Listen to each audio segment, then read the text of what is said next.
Todo comenzó con un susurro fuera de una sala legal cerrada. Una sola frase que recorrió el palacio como un escalofrío. Gatcombe Park no podía ser tocado, ni por la influencia, ni por la presión, ni siquiera por la discreta maquinaria que rodea a la reina Camila. Y cuando el rey Carlos escuchó lo que, según los informes, los jueces habían confirmado, quienes estaban cerca de él aseguran que la habitación quedó sumida en un silencio tan denso que parecía que el propio juicio había entrado en ella. Durante semanas los rumores circularon con cautela por los pasillos del palacio. Nunca fueron lo bastante fuertes como para convertirse en un escándalo, pero tampoco tan débiles como para desaparecer. Se decía que se estaba llevando a cabo una revisión legal privada, centrada no en joyas, títulos o ceremonias, sino en un lugar que la princesa Ana siempre había considerado mucho más que una simple propiedad. Gatcombe Park no era únicamente una finca registrada en los documentos de la corona. Para Ana representaba una fortaleza de independencia, un refugio construido alrededor del deber y no de la ostentación, y eso hacía que las conclusiones supuestamente alcanzadas fueran aún más explosivas, porque cuando la expresión exenta de influencias externas comenzó a circular entre los asistentes reales, el ambiente cambió de inmediato. Aquellas palabras no sonaban como un asunto familiar, sonaban como una frontera, sonaban como una advertencia. Según los rumores palaciegos, el rey Carlos fue informado en un momento en el que su fortaleza emocional ya estaba siendo puesta a prueba. Su estado de salud había hecho que cada confrontación pareciera más pesada, cada desacuerdo familiar más agotador y cada complicación legal más personal. Sin embargo, aquello no era una disputa ordinaria. Se trataba de Gatcombe Park, el bastión de su hermana, la miembro de la realeza que nunca necesitó aplausos para demostrar su lealtad. Y si los jueces realmente habían dejado claro que la finca no podía ser moldeada, suavizada ni redirigida por la influencia del entorno de la reina Camila, entonces Carlos se enfrentaba a una realidad dolorosamente simple. Ni siquiera el rey podía borrar todas las líneas trazadas por la ley, el legado y los lazos de sangre. Lo que, según los informes, más sorprendió al palacio no fue la reacción de Ana, sino su contención. No pareció herida, no mostró ira. Permaneció, como siempre, serena e indescifrable, permitiendo que el proceso legal hablara con más fuerza que cualquier indignación privada. Ese silencio hizo que la situación resultara aún más peligrosa, porque dentro de la institución todos sabían que cuando la princesa Ana guardaba silencio, rara vez significaba rendición, significaba cálculo. Significaba que ya había evaluado los daños, identificado los puntos de presión y decidido exactamente dónde mantendría la línea. Mientras tanto, se decía que el círculo cercano de la reina Camila había quedado desconcertado. No públicamente, por supuesto, nada en la vida real se derrumba de forma tan visible, pero detrás del lenguaje cuidadosamente pulido sobre la unidad familiar, supuestamente existía incredulidad ante el hecho de que Gatcombe Park hubiera quedado fuera de su alcance. La cuestión dejó de ser quién podía visitar, aconsejar, influir o ser reconocido. Se convirtió en una cuestión de autoridad real. Si la propiedad de Ana estaba realmente protegida frente al poder informal del entorno doméstico de la reina, entonces se había revelado un precedente delicado. La proximidad al trono no otorgaba automáticamente el control sobre todos los rincones de la monarquía. Y por eso Carlos estaba devastado. No porque Gatcombe Park se hubiera revelado, sino porque había recordado a todos que la corona se sustenta tanto en los límites como en los privilegios. La fortaleza de la princesa Ana permaneció firme y, al hacerlo, dejó al descubierto una fractura que ningún comunicado oficial podía reparar fácilmente. Pero lo que hacía que esta decisión resultara tan devastadora no era únicamente lo que protegía, sino también a quien excluía silenciosamente. Gatcombe Park nunca fue una residencia real más. Para la princesa Ana era un santuario, un símbolo de independencia y la prueba de que el deber podía existir lejos del brillo de los palacios. Sin embargo, tras las tranquilas puertas de Gloucestershire, algunos conocedores de la situación afirmaban que se había preservado algo mucho más poderoso, una frontera legal trazada con tanta precisión que ni siquiera la presión cortesana más persistente podía cruzarla. Durante décadas, Gatcombe Park ocupó un lugar singular dentro de la historia de la familia real.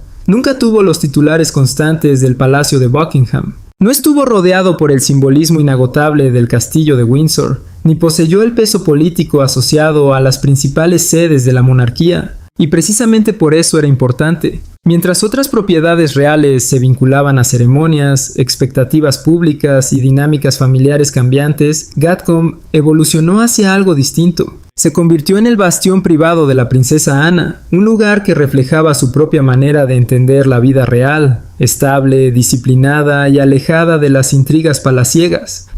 Quienes han seguido la larga trayectoria de Anna suelen señalar una característica por encima de todas las demás: su independencia. Mientras otros miembros de la familia real quedaban atrapados en narrativas públicas, disputas de popularidad y especulaciones interminables, Anna construyó su reputación sobre la constancia. Año tras año, compromiso tras compromiso, reforzó silenciosamente la imagen de una figura real cuya lealtad estaba dirigida al deber y no a la influencia. Y, según diversas versiones, esa misma filosofía quedó integrada en la estructura que rodea a Gatcombe Park. Nunca estuvo destinado a ser absorbido por arreglos domésticos más amplios. Nunca fue concebido como una extensión de intereses reales enfrentados. Por el contrario, se mantuvo como un reflejo de la propia Anna, firmemente arraigado, cuidadosamente protegido y resistente a cualquier interferencia externa. Por eso los rumores que rodeaban la supuesta revisión legal comenzaron a generar tanta inquietud dentro de los círculos reales. La revisión legal supuestamente realizada fue precisamente lo que generó tanta inquietud tras los muros del palacio. Según diversas fuentes internas, el debate no giraba simplemente en torno a la propiedad. Se trataba de la autoridad. Se trataba de quién tenía el derecho de influir en las decisiones relacionadas con la finca y quién no. Los informes sugieren que desde hacía mucho tiempo existían mecanismos de protección en torno al acceso, la gestión y la influencia sobre Gatcombe Park.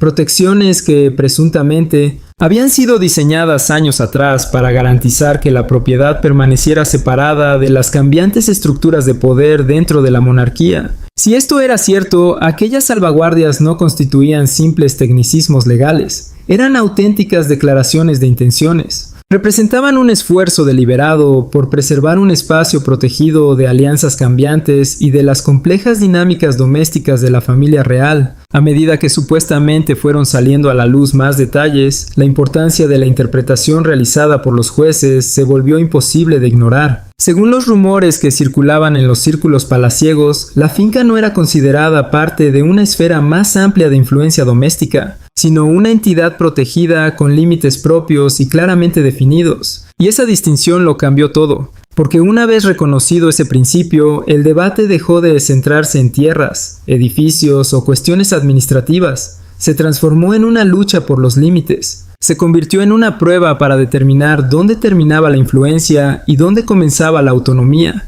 Para los partidarios de la reina Camila, las implicaciones resultaban inquietantes. Para los aliados de la princesa Anna, en cambio, eran profundamente tranquilizadoras. La interpretación parecía reforzar un principio que Anna había defendido durante toda su vida. Servir a la corona no significaba renunciar a toda independencia personal. El contraste difícilmente podía haber sido más evidente. Por un lado estaban décadas de servicio silencioso, construidas pacientemente sobre la disciplina y la contención. Por otro, existía la percepción de una influencia cortesana cada vez más amplia, donde la proximidad al rey podía ir modificando gradualmente las expectativas sobre la autoridad. El choque entre estas dos visiones convirtió a Gatcombe Park en algo mucho más grande que una simple finca privada. Se transformó en un campo de batalla simbólico sobre los límites dentro de la propia familia real, y quizá ese fue el mensaje que muchos dentro del palacio encontraron más difícil de ignorar. La supuesta resolución no representaba únicamente una victoria para una persona, era una advertencia. No todos los espacios reales podían integrarse en una esfera más amplia de influencia.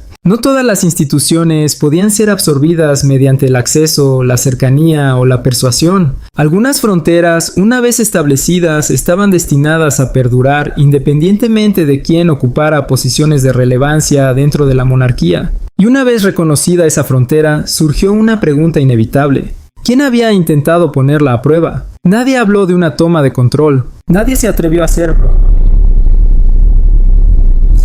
En su lugar se utilizaron expresiones mucho más suaves: coordinación, acceso, unidad familiar, armonización institucional. Sin embargo, según los rumores que recorrían los antiguos pasillos reales, ciertas solicitudes relacionadas con Gatcombe Park empezaron a aparecer menos actos de cortesía y más formas sutiles de presión. Y la princesa Ana, la férrea guardiana de sus principios, percibió cada uno de esos detalles. Cuando la supuesta frontera legal que protegía a Gatcombe Park se volvió imposible de ignorar, una nueva pregunta comenzó a circular entre quienes observaban el funcionamiento interno de la monarquía. Si la finca necesitaba una protección tan cuidadosa, ¿de qué se estaba protegiendo exactamente? Oficialmente no existió ninguna confrontación, no hubo declaraciones dramáticas, no hubo disputas públicas. Sin embargo, cada vez más personas cercanas a la institución susurraban que una serie de pequeños acontecimientos aparentemente inocentes por separado habían creado lentamente una atmósfera de preocupación en torno al bastión privado de la princesa Ana. Nada parecía agresivo, nada parecía inapropiado. Y precisamente por eso la situación resultaba tan difícil de cuestionar. Después de todo, la presión rara vez es efectiva cuando se anuncia abiertamente. Su verdadero poder aparece cuando se disfraza de cooperación. Según diversos informes, comenzaron a surgir conversaciones relacionadas con una planificación doméstica más amplia, la coordinación de ceremonias y futuros acuerdos dentro de la familia real. Tomadas individualmente, estas conversaciones parecían completamente razonables. La monarquía siempre había dependido de la cooperación entre distintos hogares reales. Las apariciones conjuntas, las reuniones familiares, los compromisos oficiales y la planificación a largo plazo forman parte de la vida institucional. Sin embargo, algunos observadores palaciegos afirmaban haber notado algo llamativo. Gatcombe Park aparecía cada vez con más frecuencia en esas conversaciones. La propiedad comenzaba a mencionarse no como un territorio independiente asociado a la autonomía de la princesa Ana, sino como un elemento susceptible de integrarse en una estructura más amplia de influencia real. Aquellos rumores nunca llegaron a convertirse en acusaciones formales. Permanecieron suspendidos en esa incómoda zona intermedia entre la sospecha y la certeza. Los informes señalan conversaciones sobre invitaciones, asistencia a eventos, participación ceremonial y expectativas institucionales. Ninguna de estas acciones era lo suficientemente significativa como para provocar una reacción inmediata, pero consideradas en conjunto parecían formar un patrón que Ana no podía ignorar. Para alguien cuya vida pública había estado marcada por la vigilancia y la disciplina, los patrones importaban, los detalles importaban. Y si existía un miembro de la realeza famoso por detectar aquello que otros pasaban por alto, era precisamente la princesa Ana. Lo que hacía la situación aún más delicada era la percepción de que la influencia de la reina Camila operaba de forma indirecta, más que mediante confrontaciones abiertas. Desde hace tiempo, los conocedores de la institución describen la autoridad real como una compleja red de relaciones, entendimientos mutuos y lealtades personales, más que como una simple cadena de mando. La influencia suele avanzar silenciosamente a través de conversaciones, recomendaciones, expectativas y suposiciones. Según diversos informes, eso era precisamente lo que convertía a Gatcombe Park en un asunto tan sensible. Ana nunca consideró la finca parte de una red doméstica más amplia. Para ella, existía completamente fuera de esa órbita. No era una herramienta de diplomacia familiar, no era una extensión de otra oficina real, era su responsabilidad, su legado y su frontera. En el centro de la creciente tensión se encontraba el rey Carlos. Quienes conocían la situación afirmaban que se enfrentaba a un dilema cada vez más doloroso. Por un lado estaba su esposa, cuya dignidad y posición deseaba proteger. Por otro estaba su hermana, cuya lealtad a la institución había sido puesta a prueba y demostrada durante décadas de servicio. Carlos comprendía ambas perspectivas, pero comprenderlas no hacía más fácil la reconciliación. Cada intento de preservar la armonía parecía revelar desacuerdos más profundos sobre dónde debía comenzar la influencia y dónde debía terminar. A medida que aumentaban las preocupaciones, diversos informes sugieren que asesores legales revisaron discretamente antiguos acuerdos patrimoniales, documentos privados y mecanismos históricos de protección vinculados a Gatcombe Park. Lo que pudo haber comenzado como una simple incomodidad familiar evolucionó gradualmente hacia algo mucho más importante. La discusión dejó de ser emocional, se volvió estructural. Las cuestiones de acceso se transformaron en cuestiones de autoridad. Las cuestiones de cortesía se transformaron en cuestiones de jurisdicción. Lo que parecía un desacuerdo privado comenzó a adquirir el peso de un conflicto casi constitucional desarrollándose silenciosamente bajo la superficie de la vida real. Y para la princesa Ana, ese cambio lo modificó todo. porque cuando los abogados comenzaron a examinar límites y competencias, esos límites dejaron de ser simples preferencias personales, se convirtieron en cuestiones de principios, cuestiones de legado, cuestiones de derecho. La presión silenciosa que había recorrido los pasillos del palacio parecía acercarse a un punto de colisión, y todos los implicados parecían comprender que el siguiente movimiento determinaría mucho más que el futuro de una sola propiedad. Lo que había comenzado como una presión discreta terminó chocando contra la persona menos dispuesta de toda la familia a ceder un solo centímetro. La princesa Ana no gritó, no filtró información, no exhibió indignación ante las cámaras. Según quienes conocen sus métodos, hizo algo mucho más frío. Activó toda la maquinaria institucional, llamadas discretas, revisiones legales, delimitaciones administrativas. Un rastro documental tan preciso que no dejaba espacio para súplicas emocionales ni negociaciones informales. Cuando los demás comprendieron que la princesa Ana ya había actuado, el muro protector alrededor de Gatcombe Park estaba prácticamente terminado. Durante años, Ana se había ganado una reputación única dentro de la familia real. No era conocida por grandes discursos. No estaba asociada a intervenciones dramáticas ni a campañas públicas. Su fuerza provenía de algo mucho más difícil de desafiar, la disciplina. Mientras otros libraban sus batallas mediante la influencia, los titulares o las alianzas personales, Ana confiaba en la preparación, comprendía los procedimientos, respetaba las estructuras. Y quizás lo más importante, sabía exactamente cómo utilizarlas cuando consideraba que alguien había cruzado una línea. A medida que aumentaban las preocupaciones en torno a Gatcombe Park, diversos informes sugieren que la princesa llegó a una conclusión que acabaría redefiniendo toda la disputa. Los argumentos emocionales no resolverían nada, las apelaciones personales tampoco. Si las preguntas giraban en torno a la autoridad, la influencia y el acceso, entonces las respuestas debían proceder de una fuente imposible de desacreditar. Según personas cercanas a la situación, esa comprensión marcó el inicio de una respuesta cuidadosamente coordinada. No se trataba de un contraataque impulsado por la ira.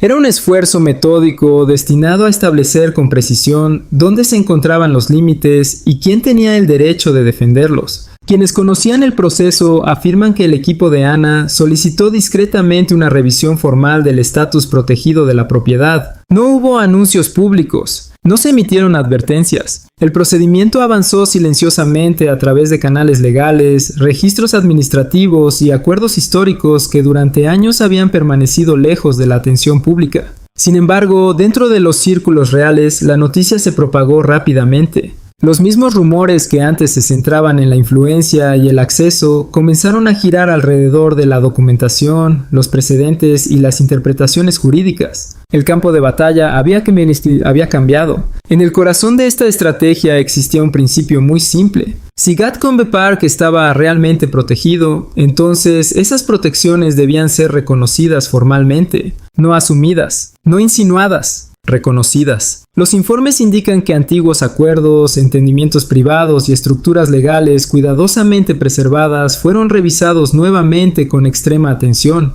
Cada cláusula importaba, cada detalle importaba, cada disposición olvidada adquiría repentinamente una enorme relevancia. Lo que para los observadores externos parecía simple burocracia, era, según algunos analistas palaciegos, algo mucho más trascendental. Era la construcción de una muralla defensiva levantada con normas y procedimientos en lugar de emociones. El príncipe Eduardo comprendió inmediatamente la importancia de lo que estaba ocurriendo. Considerado desde hace mucho tiempo una de las figuras más discretas y fiables de la monarquía, Eduardo siempre ha sido descrito como alguien que valora profundamente la continuidad institucional. Según distintas versiones, brindó su apoyo no mediante declaraciones públicas, sino a través de una comprensión compartida sobre la forma en que las estructuras reales sobreviven al paso del tiempo. Mientras las personalidades más llamativas suelen dominar los titulares, a menudo son los guardianes de los procedimientos quienes determinan el resultado final, y en este conflicto esa realidad se estaba haciendo cada vez más evidente.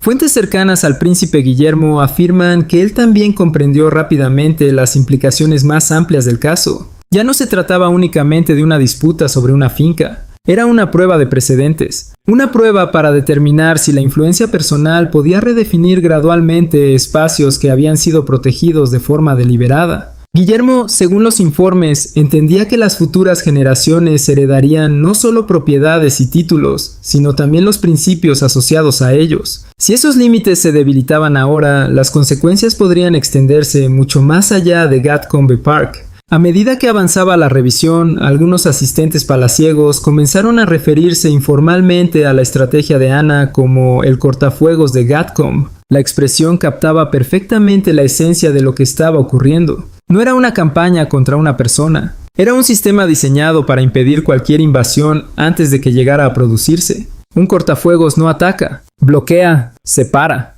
protege. Y esa diferencia se volvería cada vez más importante a medida que aumentaban las tensiones. Para los partidarios de Anna, la estrategia representaba una gestión responsable del legado recibido. Para sus críticos, era una afirmación inequívoca de autoridad. En cualquier caso, una realidad se volvió imposible de negar. La supuesta esfera de influencia de Camila había tropezado con un obstáculo legal cuidadosamente construido. Todo intento de difuminar la diferencia entre las relaciones familiares y la autonomía protegida de la propiedad se encontraba ahora con una barrera formidable. No porque Anna exigiera privilegios especiales, sino porque insistía en que se respetaran límites ya existentes. Y eso fue precisamente lo que hizo que su respuesta resultara tan devastadoramente eficaz. No hubo enfrentamientos dramáticos que pudieran ser criticados. No hubo estallidos emocionales que pudieran ser cuestionados. Solo documentos, revisiones e interpretaciones que reducían progresivamente el espacio para la discusión.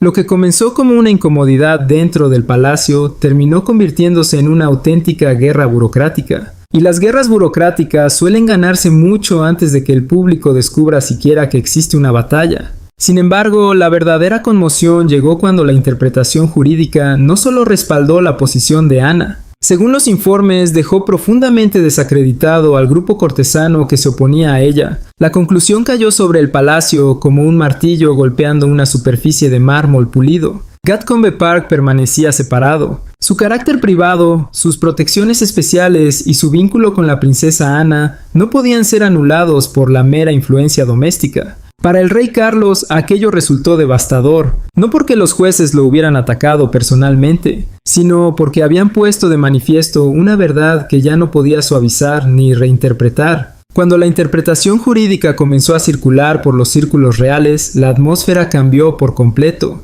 Durante meses habían existido preguntas sobre la influencia, preguntas sobre la autoridad, preguntas sobre los límites reales que rodeaban Gatcombe Park. Pero ahora, según diversas fuentes, las preguntas estaban siendo reemplazadas por respuestas. Y las respuestas suelen ser mucho más peligrosas que los rumores. Los rumores pueden descartarse, las respuestas no. Lo que hacía tan explosiva aquella conclusión era su sencillez. Según fuentes palaciegas, la interpretación no se presentó como una condena contra ninguna persona. No fue descrita como un reproche familiar. No se planteó como un juicio sobre relaciones o intenciones. Fue algo mucho más frío y mucho más difícil de combatir. Una simple aclaración legal. Una explicación de cómo debían entenderse las protecciones ya existentes. Sin embargo, dentro de esa aclaración se escondía una realidad que sacudió profundamente a la institución. Gatcombe Park era considerado, según los informes, un espacio situado fuera del alcance de la influencia doméstica asociada al entorno de la reina Camila.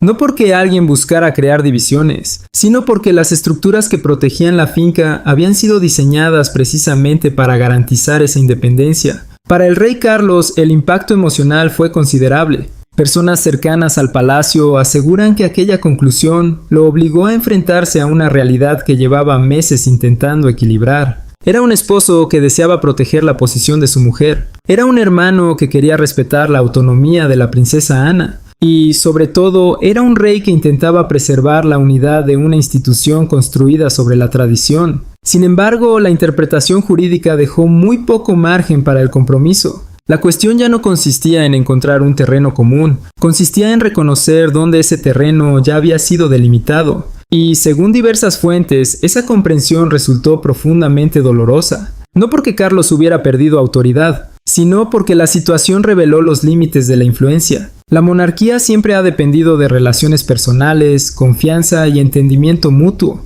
pero en esta ocasión ninguno de esos elementos parecía capaz de modificar el resultado. La ley, los precedentes y las protecciones históricas habían hablado con una claridad que ni siquiera el soberano podía suavizar fácilmente. Dentro del entorno de la reina Camila, las reacciones tampoco fueron tranquilas. Existían expectativas, suposiciones, y quizás incluso la convicción de que la cercanía al centro de la vida real implicaba automáticamente una mayor capacidad de influencia. La interpretación jurídica cuestionó directamente esa creencia. Si Gatcombe Park existía fuera de esa esfera, entonces no había un camino sencillo para ejercer influencia sobre su futuro. No existía una expansión gradual de autoridad. No era posible una integración silenciosa dentro de una planificación doméstica más amplia. La puerta no solo parecía cerrada, daba la impresión de haber sido cerrada con llave mucho antes de que alguien intentara ponerla a prueba. A medida que la noticia se difundía, la posición de la princesa Ana se fortaleció de forma notable.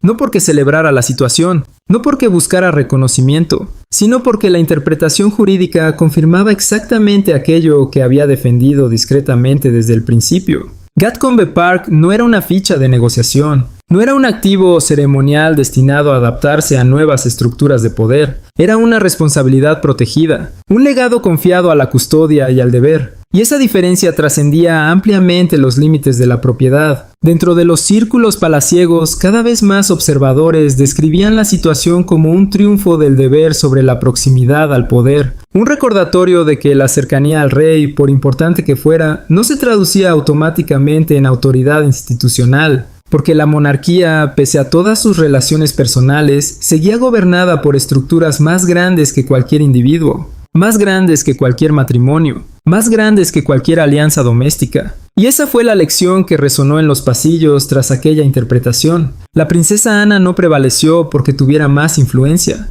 Prevaleció porque las protecciones que rodeaban Gatcombe Park resultaron ser más fuertes que la influencia misma. El comportamiento estaba cambiando en todas partes. Y según quienes observaban las consecuencias del conflicto, esos cambios eran imposibles de ignorar. La transformación más significativa pareció producirse entre los partidarios de la princesa Ana. Durante meses, muchos habían considerado la disputa como un incómodo desacuerdo familiar, algo que tarde o temprano podría resolverse mediante compromisos y entendimientos mutuos. Sin embargo, la interpretación legal que supuestamente surgió cambió por completo esa percepción. Aportó claridad, y la claridad genera confianza. Aquellos que durante mucho tiempo habían defendido discretamente la necesidad de mantener una separación clara alrededor de Gatcombe Park se encontraron de repente en una posición mucho más sólida. Su argumento ya no se basaba en preferencias personales, se apoyaba en protecciones reconocidas, y esa diferencia fortaleció la posición de Ana mucho más allá de los límites físicos de la propiedad. Los informes sugieren que la princesa mantuvo su característica discreción durante todo el proceso posterior. No hubo celebraciones, no hubo intentos de aprovechar políticamente el resultado. Sin embargo, su silencio poseía una fuerza propia.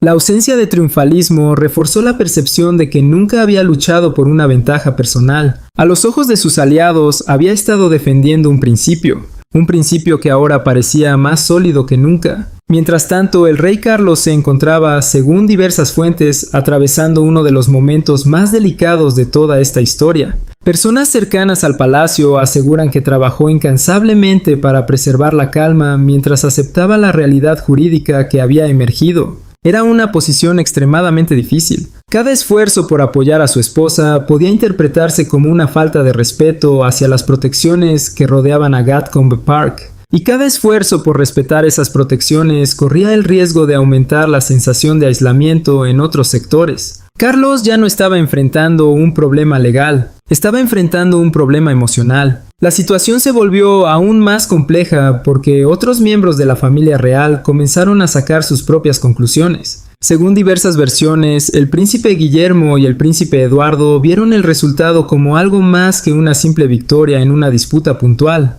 Vieron un precedente, vieron una reafirmación de límites institucionales que las generaciones futuras podrían necesitar preservar. Para ellos, la importancia de Gatcombe Park trascendía ampliamente las fronteras de Gloucestershire. Representaba un recordatorio de que la continuidad de la monarquía depende del respeto a ciertas distinciones que no pueden eliminarse simplemente por conveniencia. Poco a poco, el palacio comenzó a separar dos conceptos que durante mucho tiempo habían estado entrelazados. Por un lado, las relaciones personales. Por otro, los legados institucionales protegidos. La diferencia era sutil, pero profundamente significativa. Ser miembro de la familia no otorgaba automáticamente autoridad sobre cada activo de la corona. Estar cerca del rey no garantizaba acceso a todos los espacios de influencia. La interpretación jurídica había obligado a separar ambas realidades, y muchos dentro de la institución creían que ya no habría un regreso sencillo a las antiguas suposiciones. Para la reina Camila, aquello creó una situación especialmente complicada. Los informes indican que no fue percibida como una figura derrotada. Después de todo, la derrota implica una batalla reconocida por todos los participantes, y esto parecía algo diferente,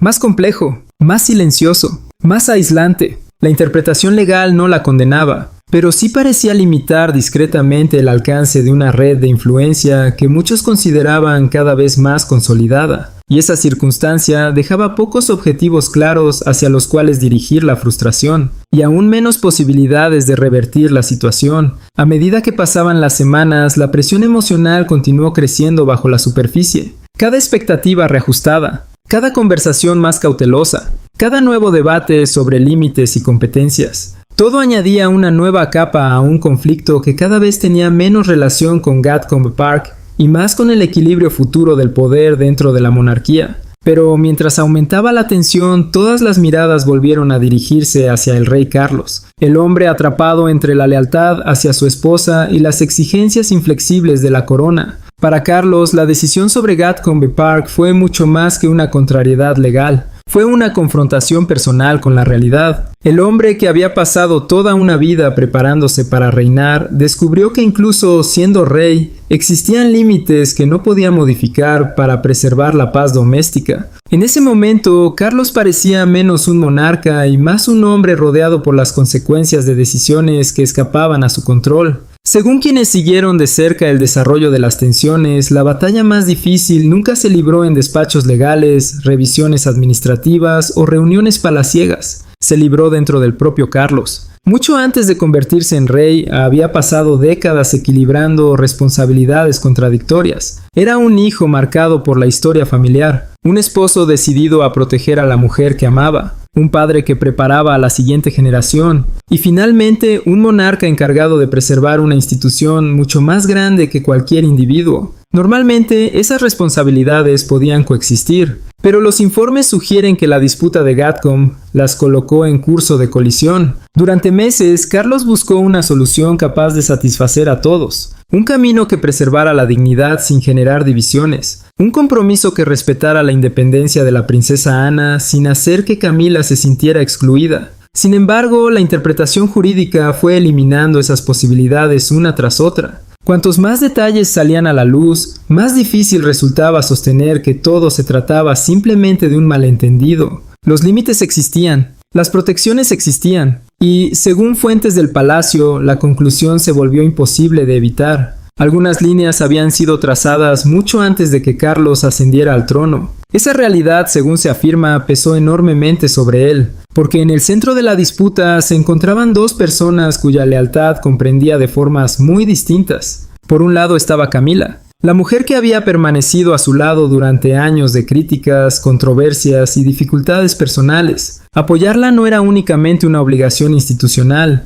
era algo profundamente íntimo. Por otro lado estaba la princesa Ana, su hermana, una figura cuya dedicación al deber se había convertido en legendaria dentro de los círculos reales. Ana no estaba pidiendo favores, no buscaba influencia, simplemente defendía algo que consideraba ya establecido, y precisamente por eso la situación resultaba tan dolorosa. Con el tiempo, Carlos comprendió que ya no se trataba de un conflicto que pudiera resolverse mediante la persuasión. La cuestión había superado las preferencias personales, había superado las relaciones familiares, incluso había superado las emociones. Había entrado en el terreno de la autoridad institucional, un ámbito donde los sentimientos personales pesan menos que los precedentes históricos. Para un hombre que siempre valoró la armonía, esa fue probablemente la parte más difícil de aceptar. La armonía ya no estaba disponible, solo quedaba la aceptación. Mientras tanto, la princesa Ana se negó a convertir Gatcombe Park en una moneda de cambio.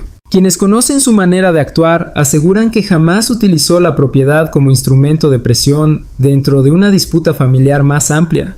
Para ella, la cuestión era simple: o las protecciones existían, o no existían, o los límites importaban, o no importaban. Y una vez que la interpretación jurídica confirmó esas protecciones, dejó de haber algo que negociar. Esa firmeza inquebrantable frustró a algunos, impresionó a otros, y finalmente fortaleció aún más su posición dentro de la institución. El príncipe Guillermo, según diversas fuentes, observó todo el episodio con especial atención. Creía estar presenciando algo mucho más importante que una simple disputa patrimonial. Veía una lección, una advertencia, una anticipación de los desafíos que acompañan al ejercicio del poder real. Según esas versiones, comprendió que los futuros monarcas enfrentarían la misma tentación que enfrentaba ahora Carlos: la tentación de priorizar la comodidad personal sobre la claridad institucional, y el conflicto de Gatcombe Park demostró cuán peligrosa podía llegar a ser esa tentación. Poco a poco comenzó a consolidarse una narrativa cada vez más poderosa dentro de los círculos palaciegos. La corona estaba revelando nuevamente su verdadera naturaleza. No había sido creada para girar alrededor de matrimonios, amistades, preferencias personales o lealtades privadas. Había sido creada para sobrevivirles. Esa verdad puede resultar inspiradora cuando protege la tradición,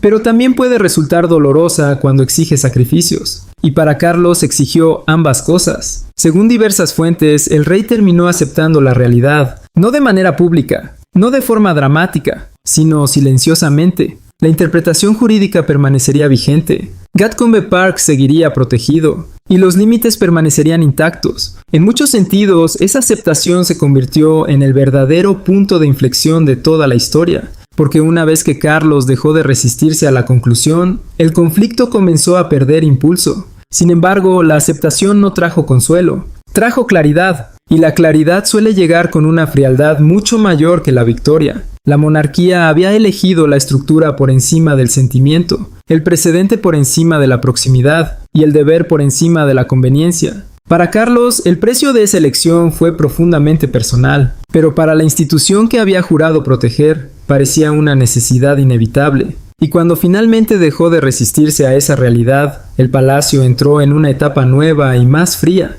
Al amanecer, Gatcombe Park seguía exactamente donde siempre había estado, silencioso, protegido, intocable. Pero dentro del palacio, todo había cambiado. La decisión había trazado una línea que ya nadie podía fingir no ver. La princesa Ana no solo había defendido una propiedad, había defendido un principio. El principio de que la corona no es un negocio familiar y de que el legado no puede moldearse según la conveniencia del momento. Cuando el polvo finalmente se asentó, la historia dejó de tratar sobre revisiones legales, influencias domésticas o desacuerdos privados. Esos habían sido únicamente los detonantes. El verdadero corazón de la historia era mucho más antiguo, una lucha que ha acompañado a la monarquía durante generaciones. La lucha eterna entre el deseo personal y el deber institucional, entre lo que las personas quieren y lo que la corona exige. Y según quienes observaban desde dentro, esa lucha había producido un resultado inequívoco. Gatcombe Park dejó de ser simplemente una finca, se convirtió en un símbolo de responsabilidad, de continuidad, y de los límites que ni siquiera el poder puede cruzar cuando la tradición, la ley y el deber avanzan en la misma dirección. Resultaron más fuertes que cualquier presión ejercida sobre ella. Para muchos dentro de los círculos reales, el papel desempeñado por la princesa Ana durante toda esta historia se volvió cada vez más evidente. No fue presentada como una vencedora que hubiera derrotado a un adversario. Por el contrario, fue vista como una guardiana que logró impedir discretamente una posible extralimitación antes de que pudiera convertirse en un precedente permanente. Y esa diferencia era fundamental. Las victorias suelen generar resentimientos. La protección genera respeto. Según diversas fuentes, incluso quienes no compartían plenamente sus métodos encontraban difícil cuestionar la coherencia de su postura. Desde el principio hasta el final defendió exactamente el mismo principio. Los límites existen por una razón, y los legados sobreviven porque alguien está dispuesto a protegerlos. El desenlace también reveló algo igualmente importante acerca de la naturaleza de la influencia. Según quienes siguieron de cerca el desarrollo de los acontecimientos, la controversia de Gatcombe Park puso de manifiesto los límites de la proximidad personal al poder. La reina Camila seguía siendo reina. Su posición dentro de la familia real permanecía intacta. Nada de eso cambió. Sin embargo, la polémica pareció demostrar que la influencia, por sí sola, no puede imponerse sobre estructuras construidas a partir de leyes, precedentes y diseño institucional, porque la monarquía, pese a todas las relaciones personales que existen en su interior, continúa funcionando según principios más grandes que cualquier individuo. Esa fue una de las lecciones más importantes de toda la historia. Para el rey Carlos, la conclusión tuvo un significado diferente. Los informes sugieren que finalmente aceptó un límite que quizá nunca quiso enfrentar. Fue doloroso, fue complejo, pero también fue necesario, porque al aceptar el resultado, Carlos reforzó una verdad fundamental sobre la institución que hoy dirige. Un rey no fortalece la monarquía modificando todas las reglas a su conveniencia. A veces la fortalece precisamente respetando aquellas reglas que no puede cambiar. Esa aceptación tal vez no le proporcionó consuelo personal, pero sí aportó claridad institucional, y en ocasiones la claridad vale más que la comodidad. Según diversas versiones, el príncipe Guillermo y el príncipe Eduardo observaron todo el episodio desde una perspectiva todavía más amplia. Para ellos, la importancia de lo ocurrido trascendía a Gatcombe Park e incluso a las personas involucradas. Lo que veían era un precedente para las generaciones futuras, un recordatorio de que toda disputa dentro de la familia real termina convirtiéndose tarde o temprano en una prueba de principios. Los nombres cambian, las circunstancias cambian, pero la pregunta esencial permanece. ¿Debe prevalecer la influencia personal sobre las protecciones establecidas? ¿O debe la institución preservar los límites que garantizan su continuidad? En este caso, la respuesta pareció inequívoca, y en el centro de esa respuesta se encontraba aquello que algunos observadores palaciegos comenzaron a llamar el cortafuegos de Gatcombe. Lo que empezó como una expresión informal terminó convirtiéndose en el núcleo moral de toda la historia. Porque ese cortafuegos nunca consistió únicamente en mantener a ciertas personas fuera. Su verdadero propósito era preservar una misión, garantizar que los espacios protegidos siguieran protegidos independientemente de quién ocupara posiciones de relevancia en otros ámbitos de la monarquía. Era el reconocimiento de que la custodia responsable exige en ocasiones resistencia, incluso cuando esa resistencia resulta incómoda, incluso cuando genera tensiones, incluso cuando obliga a tomar decisiones dolorosas. Esa enseñanza estuvo presente en cada etapa del conflicto. El deber por encima de la conveniencia, la estructura por encima del sentimiento, el legado por encima de la influencia. Quizá estas ideas no produzcan titulares espectaculares, pero son precisamente los cimientos sobre los que sobreviven las instituciones. Y, según diversas fuentes, ese fue el verdadero significado de lo ocurrido alrededor de Gatcombe Park. La finca se convirtió en la prueba de que la mayor fortaleza de la monarquía no reside en su capacidad para adaptarse a todas las presiones. Reside en su capacidad para preservar ciertos principios, incluso cuando adaptarse sería más fácil. Tal vez por eso la historia continuó resonando mucho después de que las cuestiones legales parecieran resueltas, porque más allá de la intriga real, más allá de las especulaciones, más allá de las tensiones familiares, reveló algo profundamente atemporal. El poder viene y va, la influencia crece y desaparece, las relaciones personales cambian con el tiempo, pero la ley, el deber y el legado permanecen. Sobreviven a las preferencias, sobreviven a las ambiciones, sobreviven incluso a las personas que durante un breve momento se encuentran en el centro de la tormenta. Y cuando finalmente llegó el silencio que siguió a toda la controversia, una verdad permaneció más fría que cualquier comunicado oficial. Gatcombe Park nunca fue tomado, porque la princesa Ana jamás permitió que estuviera disponible para ser tomado.